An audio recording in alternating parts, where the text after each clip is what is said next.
এই খুনি ফ্যাসিস্ট হাসিনার পতনের মাধ্যমে আমরা স্বৈরাচার মুক্ত বাংলাদেশে বিচরণ করতে পেরেছি। এই জন্য আল্লাহ পাক রাব্বুল আলামিনের দরবারে কোটি কোটি শুকরিয়া। প্রিয় নেতৃবৃন্দ,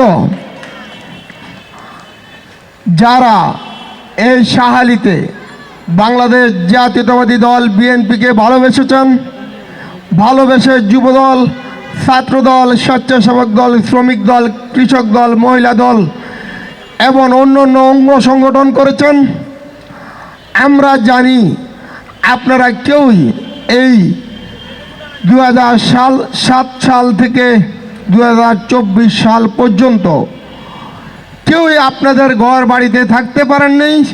শুধু একটি অপরাধ ছিল, বাংলাদেশ জাতীয়তাবাদী দল বিএনপি করার অপরাধ। এই ছাড়া আপনাদের কারোই কোনো অপরাধ ছিল না।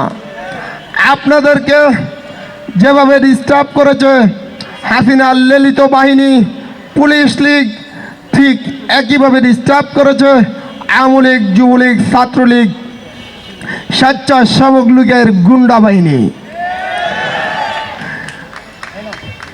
আজকে এই অনুষ্ঠানের মাধ্যমে আপনাদেরকে আহ্বান জানাচ্ছি, সেই সব সন্ত্রাসী গোষ্ঠীকে এখন থেকে ধরে আইন শৃঙ্খলা বাহিনীর হাতে সোপর্দ করা আমাদের প্রত্যেকেরই ইমানি দায়িত্ব।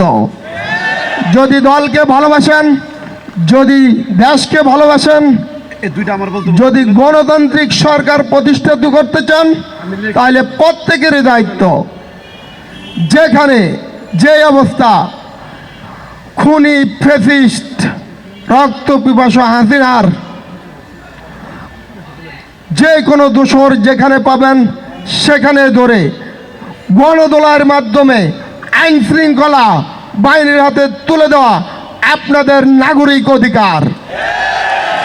যেভাবে তারা 16 বছর আমাদেরকে অন্যায়ভাবে শুধুমাত্র গণতন্ত্রের কথা বলার কারণে বাংলাদেশ জাতীয়তাবাদী দল বিএনপি করার অপরাধে যেভাবে আমাদের উপর অত্যাচার নিপীড়ন চালিয়েছে, সেই সব অত্যাচারীকে এখন আইন শৃঙ্খলা বাহিনীর হাতে তুলে দেওয়া আমাদের নৈতিক দায়িত্ব বলে আমি মনে করি। তাই আপনাদের সকলকে উদারত আহ্বান জানাচ্ছি, এই সাহালির মাটিতে, এই সাহালির পবিত্র ভূমিতে কোনো অপবিত্র মানুষের যেন স্থান না হয়।